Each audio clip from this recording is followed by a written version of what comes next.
Engineer محمد علی Mirza plumber, اس کے متعلق دارالعلوم دیوبند نے کیا فتویٰ دیا ہے، آپ اس کے اوپر نظر دوڑائیے۔ فتویٰ میں کیا کچھ لکھا گیا ہے اور کس بنیاد پر اسے اہل سنت والجماعت سے خارج کیا گیا ہے، آپ ذرا دیکھیے۔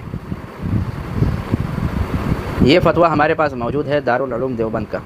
اس میں لکھا گیا ہے، کیا فرماتے ہیں علماء دین کہ ایک شخص مسمى مرزا انجینئر محمد علی جہلمی اپنے عقائد و نظریات کی روشنی میں اہل سنت والجماعت سے خارج ہے یا نہیں؟ مرزا جہلمی کے مختصر نظریات درج ذیل ہیں جو اس کی یوٹیوب ویڈیوز اور پمفلٹ میں بیان ہے۔ نبی کریم صلی اللہ علیہ وسلم کے لیے معاذ اللہ چھوکرے کا لفظ استعمال کیا ہے اور تنبیہ کرنے پر اپنا بے بنیاد دفاع بھی کیا ہے۔ صحابہ کرام رضوان اللہ علیہم اجمعین پر کھلم کھلا تنقید کرتا ہے، خصوصاً سیدنا امیر معاویہ رضی اللہ تعالی عنہ پر بدترین الزامات عائد کرتا ہے، ان کو بدعتی، باغی، غالی باز اور بے شمار الزامات لگاتا ہے۔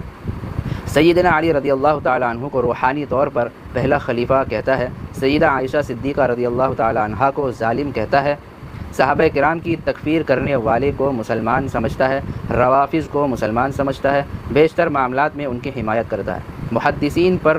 احادیث چھپانے کا الزام لگاتا ہے، قادیانی کو صرف اس لیے کافر کہتا ہے کہ وہ اسے کافر سمجھتے ہیں، قادیانی کو یہود و نصارہ سے افضل کہتا ہے، علماء دیوبند کے المہند علی المفند والے عقائد کو کفریہ کہتا ہے، علماء کرام پر طعن و تشنیع، بہتان ترازی اس کا معمول ہے، لفظ اللہ کو معاذ اللہ محمل کہتا ہے،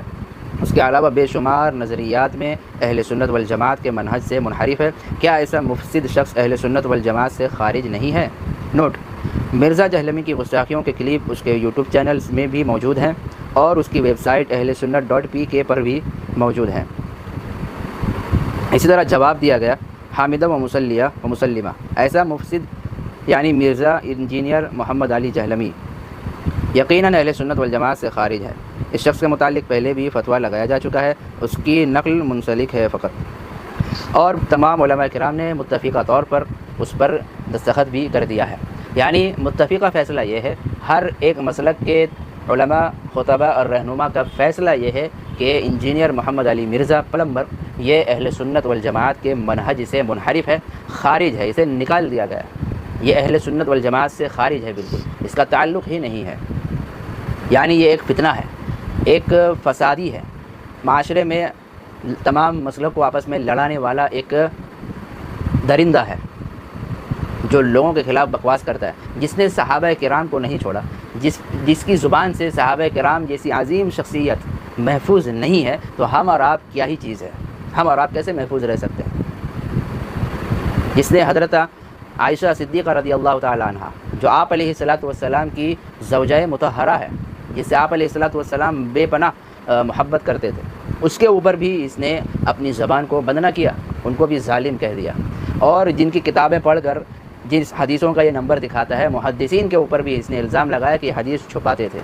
بھائی جب حدیث ہی چھپ گئی تو تیرے پاس حدیث آئی کہاں سے؟ جب محدثین نے اس کو بیان نہیں کیا تو تم تک حدیث پہنچی کیسے؟ تو پھر یہ الزام ہی غلط ہے کہ محدثین حدیث چھپاتے ہیں، روافض کو مسلمان کہتا ہے، شیعہ کو مسلمان سمجھتا ہے،